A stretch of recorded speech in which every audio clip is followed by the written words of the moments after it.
Space Marine 2 is my favorite game of 2024, hands down. Granted, I haven't actually played a lot of new games that released in 2024. It's possible it doesn't deserve that spot on any official list given my ignorance of other big releases of the year, and the popular opinion also seems to be that the game is not deserving due to a lack of content.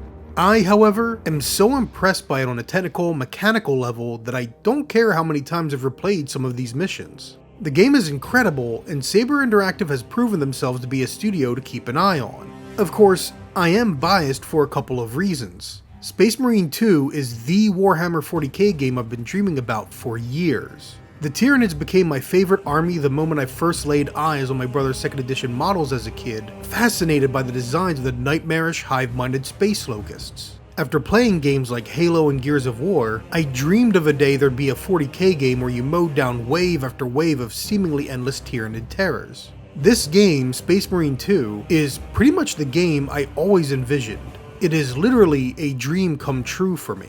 Yet it has also exceeded those dreams in many ways, and I'd like to detail and explain why I love this game so much. Be warned, there will be spoilers for both the gameplay, missions, and narrative throughout this video.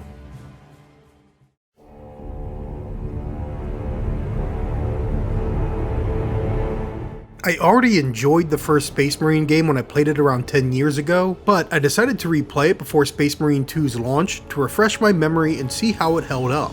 It was an interesting experience as a third-person fusion of hack and slash and shooter. While many at the time, and even now, would compare it to Gears of War, the game feels far closer to a generic third-person shooter with Dynasty Warriors mechanics tossed in. A comparison that may less be an influence and more a coincidence brought upon by the hordes of enemies you face, rather than the specific mechanics seen in Koei Tecmo's long-running franchise. The melee combat is a simplistic button mash, with certain combos available based on how many basic attacks you make before hitting the stun button to perform a combo finisher. If you wish to restore health, you need to perform an execution. In order to execute foes, you'll either need to whittle their health down enough, or try and coax an execution opportunity out by using specific combo finishers. The problem, however, is that the gruesome execution animations have no invincibility frames. This means, should you be close to death and desperately trying to restore some health, you continue taking damage even while performing an execution. As this can easily lead to ending your life even while trying to save it, it makes melee combat less enjoyable and rarely worth the risk. Unless you've got a hammer and a jetpack, at which point you can launch yourself into the air and slam down with the Emperor's own righteous wrath of vengeance. Really though, the melee combat is very basic. What you see is largely what you get without much depth to be found. The ranged combat fares only a little better, though the very nature of target and shoot is a somewhat engaging activity in even the most brain-dead of shooters. The sound effects are doing a lot of the heavy lifting, allowing most of the Space Marine's arsenal to explosively pop with each pull of the trigger. With very few bullet sponge units throughout the game, each encounter manages to be an adequate game of moving from cover to cover, taking shots and knocking out targets one by one. Nonetheless, it's nothing special. There's nothing memorable here save the hordes and melee combination. The end result is a game that's certainly fine to play, but whose legacy was primarily defined as a Warhammer 40k game that didn't completely suck. Space Marine 2, however, is far more than a 40k game that doesn't completely suck. It's even more than good for a 40k game. It's excellently designed, period. With its key mechanics of parry and execution funneling the combat into an exhilarating, adrenaline-pumping slaughterhouse where your life is constantly on the line. The parrying adds some much-needed depth that was missing to the melee combat in the original, and the executions are completely overhauled while further capitalizing on those parries and the gun strikes they enable. In the original Space Marine, while the executions would restore health, it was also very rare that you needed to restore health at all. Instead, the player's armor would absorb most of the damage. And as the levels were designed in a fashion that allowed for cover to be taken, it was easy to hide and avoid enemy fire long enough for armor to regenerate. The only time you were really at risk were the moments you were surrounded and forced into a persistent melee. Space Marine 2 swapped this around, with executions restoring your armor, but only medical stims restoring health. The higher the difficulty you tackle, the fewer stims are available to find, and the longer it takes for armor to auto-regenerate. As such, it becomes increasingly important to maintain your armor and restore it as much as possible. Now, just as the original Space Marine, you can restore your armor with executions, but in saying that, I mean more than the grisly animations where filthy Xenos and heretics are torn apart. In fact, that is the least reliable way to keep your armor up, as it often requires whittling down a foe's health until the execution is, itself, available. If you use the parry button when a smaller melee unit is about to leap at you, as noted by this light blue parry indicator, you will instantly kill that foe and restore an armor pip. If you perform a melee finisher at the end of a combo, it will often present a gun strike opportunity on a weaker foe, which also restores an armor pip. If you are surrounded by smaller foes, then you can parry any of their attacks even without an indicator, which immediately slices them in twain and restores an armor pip. Of course, you'll want to get those executions on the larger foes as well, but they're just one tool in your arsenal to keep your armor active. As demonstrated, pretty much any melee attack can be parried regardless of whether there's an indicator or not, and if you parry every attack in an enemy's chain combo, you'll get a gun strike opportunity that deals severe damage. To summarize, with Space Marine 2, despite the numerous foes constantly surrounding you, Saber Interactive designed the combat to encourage the players to observe their surroundings, accounting for their opponents, and timing their combo attacks or their parries not just to respond to the obvious indicators, but to also capitalize on every attack that can be parried. The game also implements a perfect dodge mechanic, though it is a bit more disruptive in comparison. Nearly any player action can be interrupted by a parry, and the parry indicator demands a swift, immediate response. Once you hear and see the cue, you'll want to hit that parry button. However, the perfect dodge is more a warning that an attack is coming, but not to dodge that instant. This makes figuring out the timing of the perfect dodge a bit more difficult, and against most warrior level enemies or above, you may reflexively hit the parry button because the audio cue is the same. It's easy to feel programmed to hit parry instantaneously when you hear that sound cue, and this will often cause a missed dodge chance. On one hand, perfect dodges are far more uncommon, so you're less likely to work out the timing correctly, and when fighting the larger foes, it's often more difficult to figure out that timing. This is especially true since you fight them less frequently, and they'll even have chained attacks. So if you dodge once and get the perfect dodge, you might be tempted to take the gun strike only to get hit by their next attack. Furthermore, the parry honestly feels so much more snappy and satisfying that the perfect dodge mechanic feels like an unnecessary and disruptive add-on in comparison. Regardless, this combination of mechanics is what really makes Space Marine 2 shine. The guns feel great as well, and players will want to keep an eye out for potential environmental hazards that can be used to whittle enemy forces down. Even so, this is a game where melee combat is inevitable and also crucial. You can't really restore armor while keeping a distance, and unlike the prior game, these levels are pretty open and offer little cover. If you're too far away from the enemy, you'll inevitably get pelted by ranged fire with no way to restore your armor. Ranged combat is sort of an opening move rather than an alternate option, but this is also what helps Space Marine 2 feel so unique. Despite the Horde, Space Marine 2 doesn't feel like a Dynasty Warriors style game. In fact, it doesn't even feel like a melee with shooter elements game, or vice versa. It all feels so perfectly integrated, all while achieving a dream that I've been craving to see for years. Every battlefield feels like a battlefield, and this is most obvious when you're in the thick of it with your friends and you lose track of one another, each teammate caught up in the infestation surrounding them. The maps are big, the enemies plentiful, and the combat's so intense, especially on higher difficulties, that it feels like a large-scale skirmish. It would be nothing without the carefully designed combat though. I might have provided a clinical, lengthy explanation of these mechanics, but it's important to understand that every single thing I've mentioned is happening on screen in fractions of a moment. Split-second decisions in a desperate struggle to stay alive, even as your health remains a mere sliver threatening to melt away at any moment. Which is, of course, intentional. The developers at Saber pulled off a similar trick as Valve had in Half-Life, and many other developers ever since. The health bar is a liar. The amount of damage you take when the health bar is full is far greater in appearance than what you'll be taking when the health bar is nearly depleted.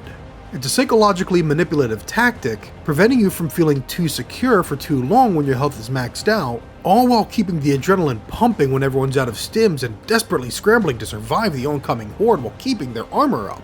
That high-octane experience is the end goal of these basic combat mechanics, and that is why I am so impressed.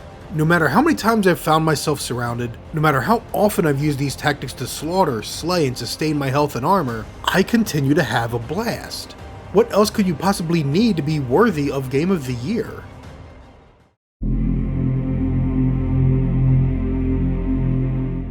The real longevity of Space Marine 2 is determined by the Operations mode. While the campaign is excellent and offers 4 levels of difficulty, the changes between them are limited to a reduced number of armor pips and more powerful and resilient foes. With Operations, however, you choose one of 6 classes to play for a mission, with an assortment of equipment that can be powered up and unique skill trees to expand or explore, all while facing more powerful and more numerous enemy forces. In other words, while Titus and company in the campaign are a sort of amalgamation of all classes available, capable of utilizing all weaponry and having access to jetpacks and hammers when the situation calls for it, each class in Operations is more specialized and, therefore, has limitations. Some have more armor than others, each are restricted to select weapon categories, and each has unique fury ability, such as the Sniper's Cloak or Bulwark Standard. The carrot on the stick to keep players coming back is the gradual leveling and strengthening of your weapons and character class, only to then take on the higher difficulties which provide more resources used to strengthen your arsenal, which then further allows you to climb the difficulty ladder even higher. This might sound a bit live service to some players, but it is important to note that such incentives became popular in Call of Duty Modern Warfare, Halo Reach, and even Gears of War, predating when games like Destiny and Fortnite would popularize such designs in order to coax money out of the player. In fact, future operations, new enemies, and most new gears available free to all players, with a season pass mostly restricted to cosmetics. Given the default customization options are already pretty strong, it is clear that Space Marine 2 is not live service, at least not in the typical manner, and demands no further monetary investment from the player. For now. It also helps that there are no limited time events either, preventing players from burning themselves out in a chase for temporary content. Players can log in at their leisure, assured that all content will still be present and available. Nonetheless, Operations mode needs to be more substantial than just chasing experience points and level ups to keep players coming back. Which is why it is perhaps appropriate that one of my favorite inclusions in Operations is the Gene Seed. If the players obtain this high priority item and carry it through to the end of the mission, they'll receive 1.5 times the experience towards weapon and class levels. The higher the difficulty you play, the greater the difference that experience booster makes. However, the Gene Seed also occupies a precious equipment slot. In order to hold the Gene Seed, you must forgo the Guardian Relic, an item that will instantly revive the player should they be incapacitated or killed. This leads players to coordinate who is best suited to carry the seed, as well as prioritizing healing stims to decrease the odds of the seed carrier from falling. After all, so long as you are incapacitated once, the seed is gone, and as the difficulty increases, the supply of healing stims in the environment decreases. I love this simple item inclusion because it influences how players evaluate their health and resources. Everyone wants those bonus experience points, and so certain players may risk death and forego healing to ensure the Gene Seed carrier gets any stims and can survive. It changes how players would otherwise approach the missions, especially compared to the campaign. Plus, those moments of near death or even the loss of a Gene Seed become more memorable. Even if you go down, it can just as easily be laughed off since all players are still having a good time. However, this also speaks to the strength of the Operations mode itself, which is the importance and value of teamwork. I mentioned previously that part of what makes this combat system so exciting is the adrenaline-pumping combat against hordes of foes, but the Operations push the teamwork of the campaign to the next level. There are moments in the campaign where you need to try and shoot all the gargoyles off of a bunch of conduits or chains, or have to wield a flamethrower to try and take out some rippers and tyranids while playing a bit of King of the Hill, but these moments are a lot better with human companions than with AI, largely due to Saber trying to ensure the companion AI isn't aggressive or powerful enough to steal the player's glory. They're just helpful enough that the player can beat the campaign solitary, but the AI is just as unhelpful and therefore human companions are preferred. Operations are much the same at first, with the first mission largely being playable with AI no problem. However, as the player runs through each operation, the ability to complete them with companion AI becomes increasingly more difficult. The 4th, 5th, and free add-on 7th operation all illustrate this concept the best.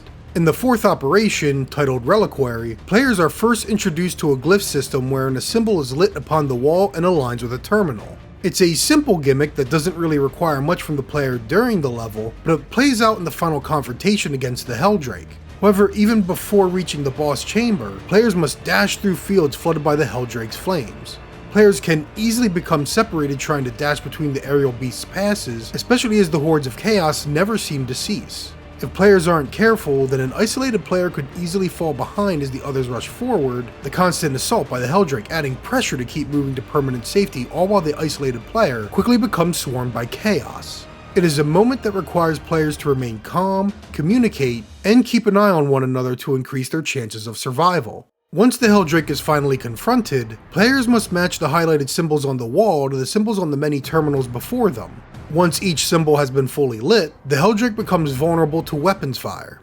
It's a somewhat raid boss style design reminiscent of Destiny, and just like in Destiny, a well-coordinated team can feel pretty empowered by taking the Helldrake out swiftly. AI companions, however, will not highlight any glyphs, thus forcing the lone player to hit each button themselves. On higher difficulties, this is more than a Herculean feat to try and achieve. It is a confrontation designed with human companions in mind. In the 5th mission, Fall of Arceus, players must stick close to a battery-toting payload in order to move it forward. Things become complicated once the tracks must be aligned to steer the payload towards the power stations, with 2 randomly selected each playthrough to hold a charge that can power the payload. The rails must be rotated and cargo moved forward to energize the batteries, all while fighting against incoming waves of chaos forces. On higher difficulties, this is a spot where a vicious and powerful Hellbrute is likely to appear, making coordination between players more important than nearly any other mission.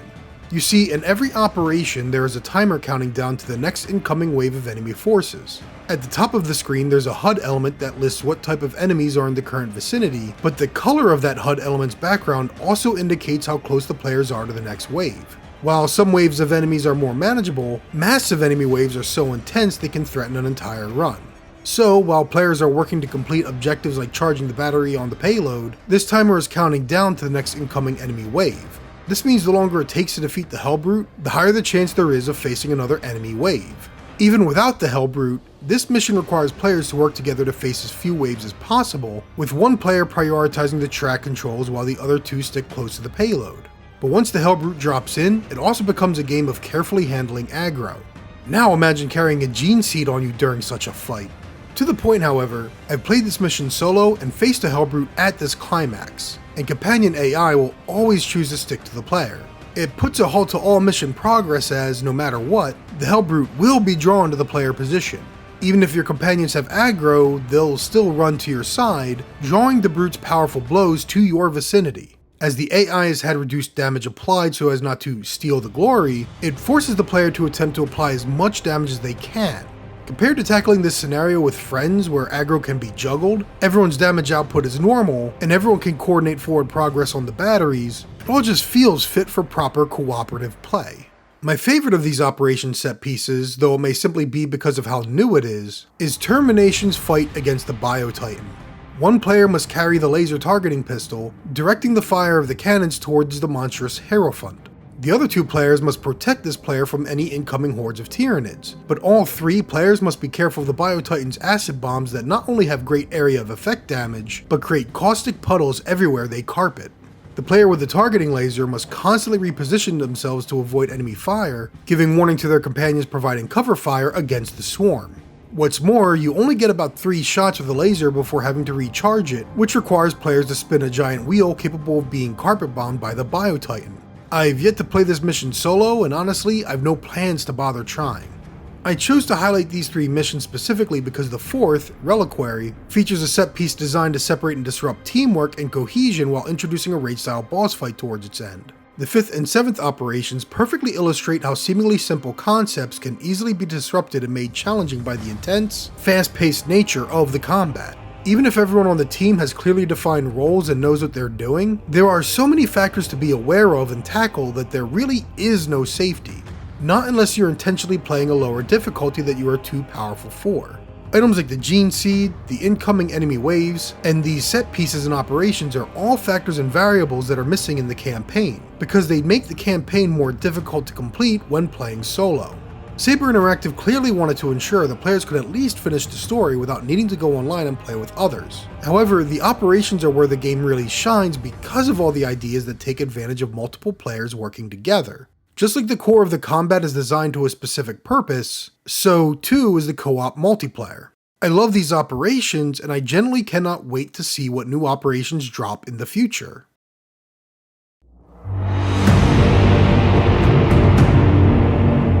Space Marine 2 begins with an expository description of the Warhammer 40K setting.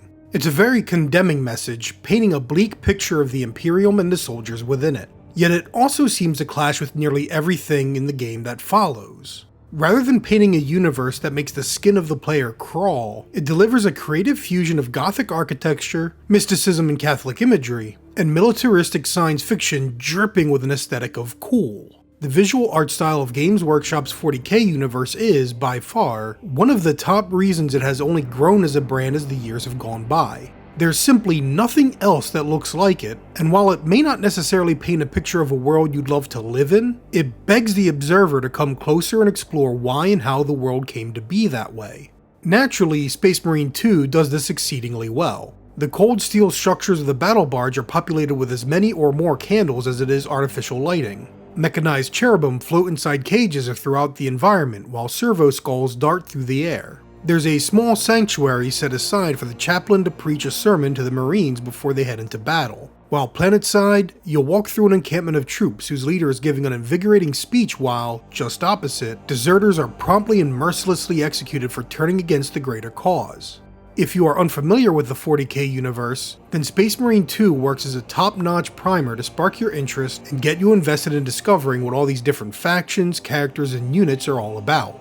However, despite how cool the 40K universe looks, it is still a rotten setting of war, strife, and expendable life. The Imperium itself is one in which individuality is stripped from each of its Marines, imprinting upon their lips a vow of unquestioning loyalty and service even unto death.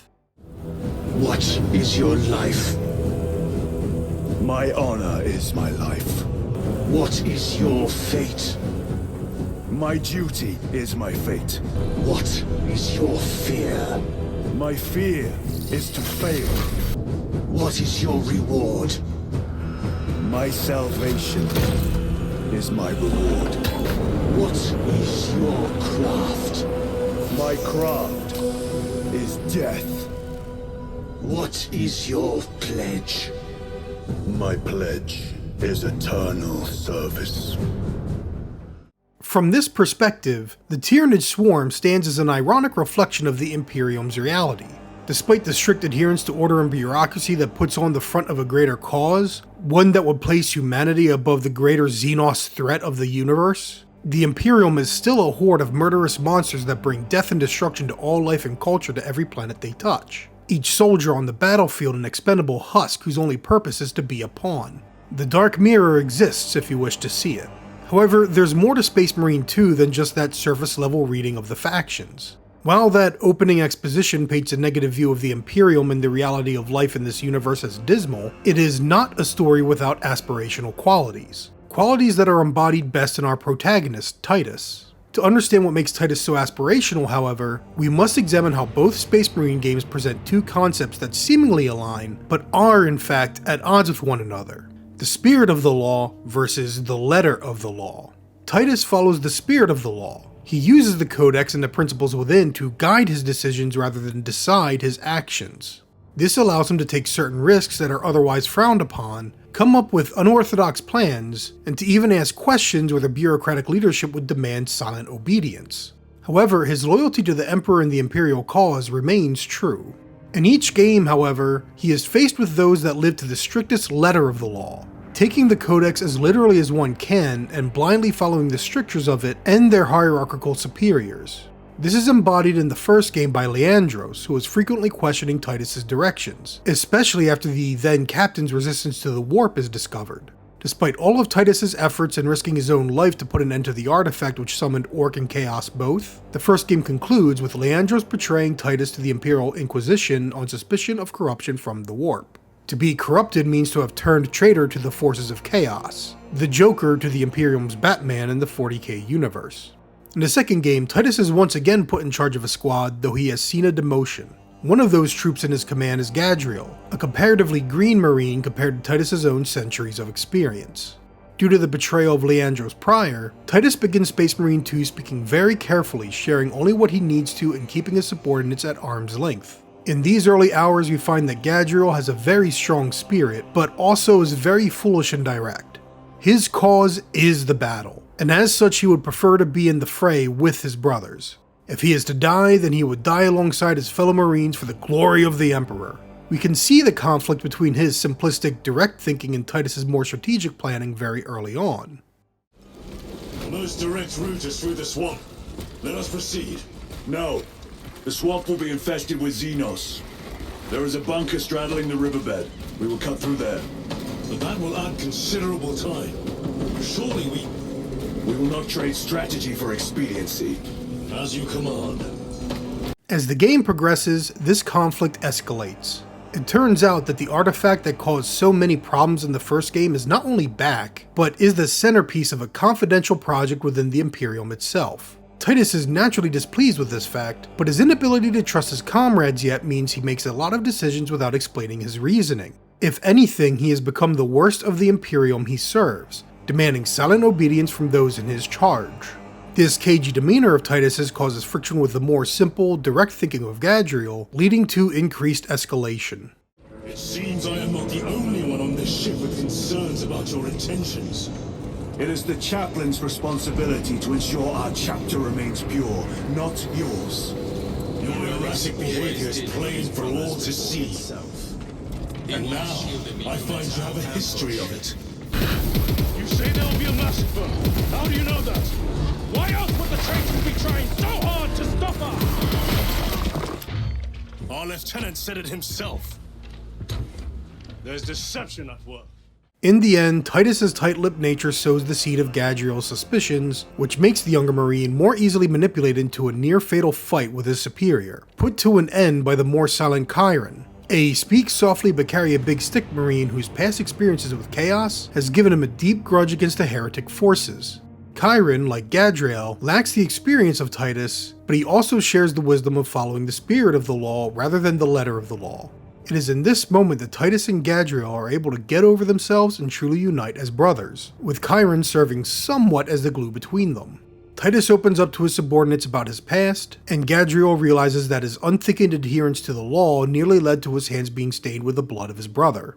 Leading into the final missions, we get to see the change in Gadriel in two ways. The first is an unorthodox plan that will provide a great advantage while minimizing lives lost, indicating that he has learned to think beyond a simplistic, charge into the slaughter mentality of the game's beginning. The second is a callback to Leandros at the start of the first game. Is that wise, Captain? The Codex Astartes does not support this action. Try to keep up. The Codex Astartes does not support this action. But I am looking forward to it. This arc between Titus and Gadriel, as well as the Brotherhood emphasized by the events of the narrative and side characters, fully embodies the more aspirational qualities that can be found within the 40K setting. Yes, it is still an awful world to be stuck living in, and Titus's ongoing fight against bureaucracy and unthinking loyalty continues, especially as it's revealed the chaplain, who seems to have it out for Titus in particular the entire game, is, in fact, Leandros himself. Despite the Imperium's efforts to strip each Marine of their individuality, the story does a good job of highlighting how each Marine is still an individual with unique qualities and skills, and they still form bonds not because they are instructed to, but because that common cause that unites them and the adversity they face on the battlefield brings them together, even when it threatens to tear them apart. Coincidentally, this individuality is the strength that allows them to face a foe such as the Tyrannid, and these bonds are what allow them to dismiss the treacherous, deceitful tongues of chaos. That which the greater bureaucratic Imperium would see as a vulnerability is, the way Space Marine 2 tells it, the strength that allows them to succeed. The penultimate culmination of this theme of brotherhood and loyalty is embodied in the Last Stand set piece, where our protagonists hold their ground alongside other Marines facing down a never-ending horde of chaos. The names of battle brothers are called out as they fall, all while Titus holds the Imperial standard aloft. It's a simple set piece that removes a degree of control and freedom from the player, but the execution is so strong that it just feels invigorating to play through it. Honestly, the final mission has several such moments, as does the campaign as a whole. I've come to wonder if the writing and execution of Space Marine 2 gets the recognition it deserves, despite, yes, having these memes that have emerged from characters like the Dreadnought. Much like a solid summer blockbuster, Space Marine 2 won't be winning any prestigious awards, but it's hard not to want to revisit the experience and enjoy the ride. Saber Interactive nailed the atmosphere of the setting, audio design and voice performances are top notch, and much like Captain America Winter Soldier or Civil War, there's a bit of substance within the pulpy adventure to make it that much better. It's not often I can say that about a game, and you can just feel the developer's love for the project in every moment of gameplay and cutscene alike.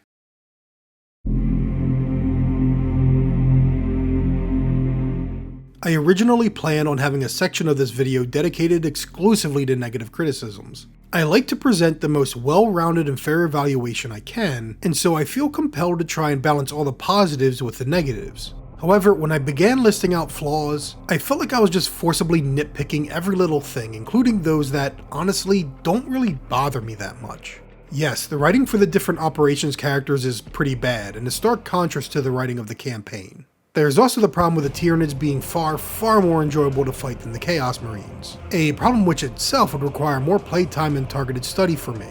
Mission modifiers thankfully seem to be in the works, which would be a greatly desired contribution to the game's replayability. While these flaws exist, none of them have really hindered my ability to sit down and have a blast playing Space Marine 2. It is my favorite game of the year because it is mechanically strong in ways few games can achieve, it's a blast to play with friends, and the story and characters are good.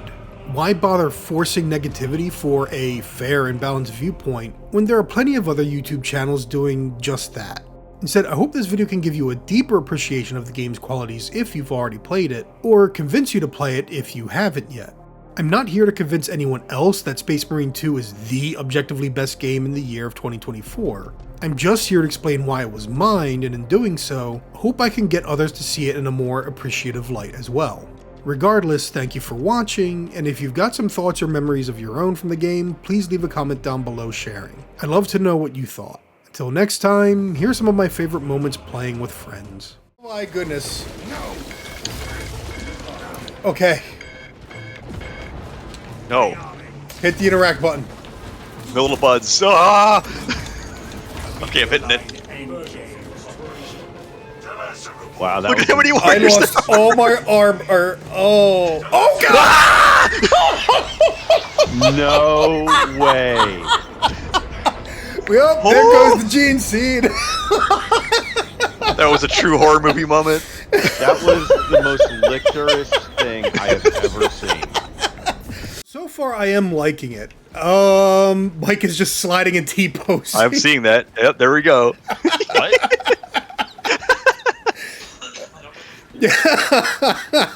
All right. Start glitching. He's on the guard camp.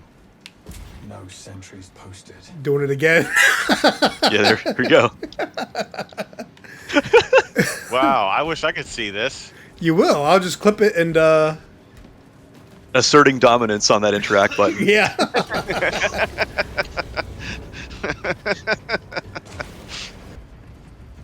I love this animation thing. It's just so great.